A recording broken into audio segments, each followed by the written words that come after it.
오늘 제가 얘기했죠. 설명하다가 본의 아니게 증명 방법에 관해서 이야기했잖아요. 맞아요. 원래 증명 방법이라는 게 사람들이 늘 쓰던 증명은 원래 이름이 없지 않았을까? 다 그렇게 했으니까.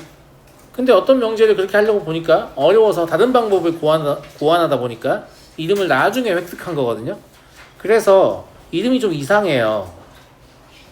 직접 증명법.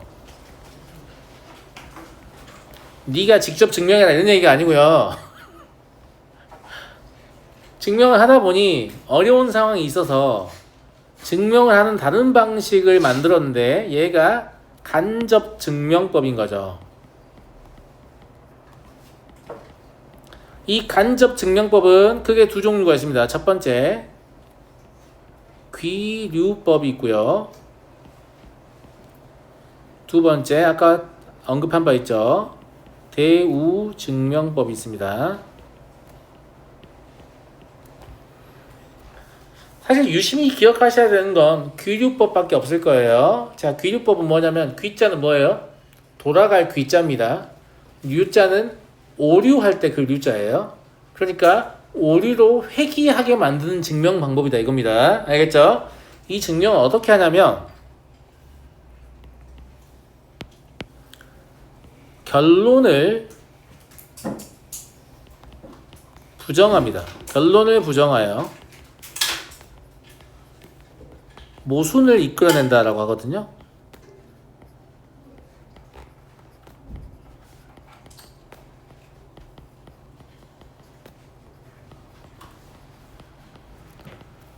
근데 이렇게 확 와닿지가 않으니까 귀류법을 이용하는 상황을 제가 바로 보여드리겠습니다.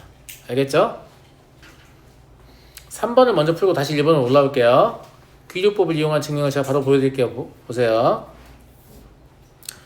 루트 3이 유리수가 아님을 증명하여라 라고 했는데 이게 사실 굉장히 위대한 증명입니다. 별거 아닌 것처럼 보이시겠지만 왜냐하면 루트 3이 왜 무리수야 라고 물어보면 뭐라고 말할 거예요? 계산을 해보니까 순환하지 않는 무한소수가 나오는데요 라고 할 거야? 계산해본 적은 있고? 야, 그 다음에 계산을 니네가 해본 적이 있다고 치자. 소수 몇 번째 자리까지 했는데? 한 10억 번째 자리까지 했나? 택도 없는 얘기죠. 사실은 무슨 말인지 알죠? 그냥 책에 무리수라고 나오니까 그런가 보다 라고 생각하는 거잖아요. 그런데 그걸 계산하지 않고 얘가 무리수임을 증명할 거예요. 엄청난 방법인 거예요. 실제로는. 알겠죠? 자, 결론을 부정하여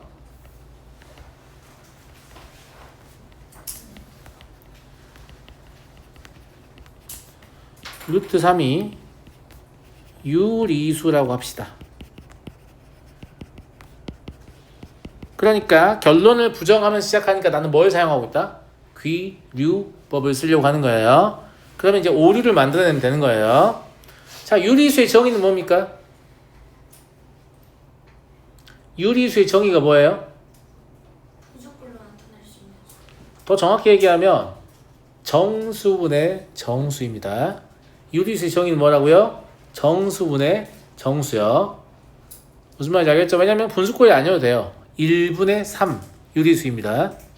무슨 말인지 알겠죠? 정수분의 정수. 그래서 유리수의 정의에 의해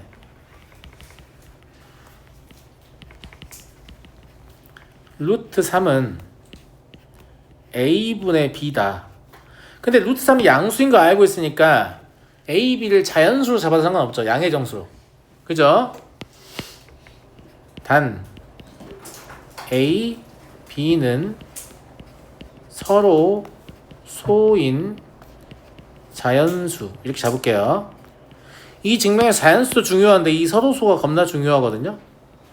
선생님이 서로소가 아닐 수도 있잖아요. 야, 아닌 게 어디가 있어. 그럼 니네는 뭐 분수를 쓸 때 약분 안 하고 쓰니? 기본적으로 약분을 해서 서로소인 상태가 되죠. 그죠? 근데 이 서로소에서 오류가 발생하니까 이게 되게 중요합니다. 이 서로소를 안 써버리면 증명이 실패하게 돼요. 자, 그러면 b는 루트 3a죠. 양변을 제곱하면 b의 제곱은 3a의 제곱이에요. 중요한 식입니다. b의 제곱이 3a 제곱이라는 것은 b의 제곱은 무슨 배수? 3의 배수라는 얘기죠. 근데 b는 자연수잖아. 어떤 자연수를 제곱한 게 3의 배수이려면 당연히 제곱 전에도 3의 배수다. 자, 3의 배수가 아닌 게 제곱을 했더니 갑자기 3의 배수가 되는 경우가 있냐? 없습니다. 물론 이것도 증명이 가능하지만 여기서는 생각하겠습니다. 알겠죠? 따라서 b도 3의 배수입니다. 그러면 b를 이제 3k라고 잡을 수 있죠. k는 자연수고요. 이제 이런 기호 써도 되죠. k는 자연수의 집합의 원소다 이런 얘기니까. 그러면 b의 제곱은 3a의 제곱에서 9k의 제곱은 3a의 제곱이 되거든요. 그래서 a 제곱은 3k의 제곱이 돼요. 그러면 여기에서 a 제곱은 3의 배수가 되고 따라서 a도 3의 배수가 됩니다. 그러면 b도 3의 배수인데 a도 3의 배수가 되니까 이는 a, b의 서로 소 조건의 모순이 되죠. 따라서 루트 3은 유리수가 아니다.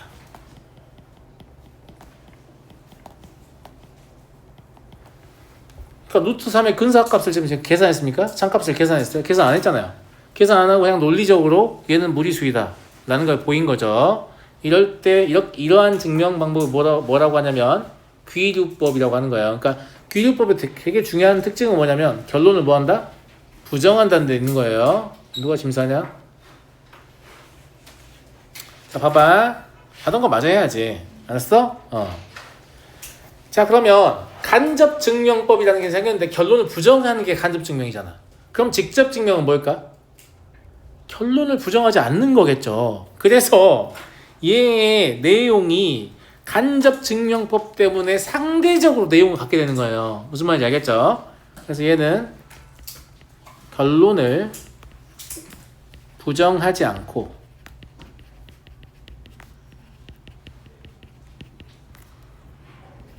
어떤 명제가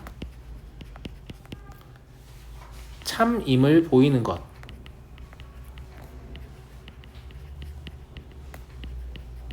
입니다. 그리고 대우증명법은 이름에서 알 수 있지만 얘는 뭐냐면 대우명제를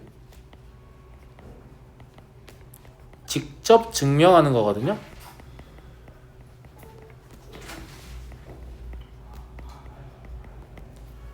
근데 봐봐.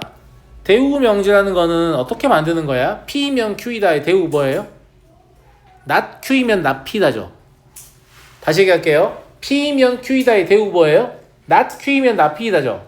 대우명제를 만들려면 반드시 무엇을 부정하게 돼 있습니까? 결론을 부정하게 돼 있어요. 그러니까 귀류법이든 대우증명법이든 뭐 하면서 시작합니까? 결론을 부정하면서 시작합니다. 무슨 말인지 알겠죠? 그래서 간접증명법은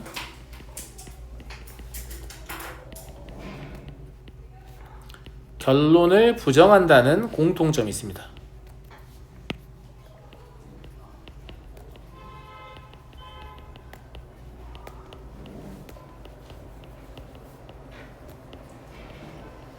사실 이 경계가 아주 불분명해서 그냥 결론을 부정해서 막 증명을 했는데 가정의 부정이 나와요. 그러면 대우증명법이 되는 거예요. 결론을 부정해서 막 진행을 했는데 모순이 나와요. 그러면 귀류법이 되는 거예요. 이해하시겠어요? 이해하시겠어요? 네. 다음 내용은 다음 시간에 이어서 하도록 하죠. 고생하셨습니다, 오늘.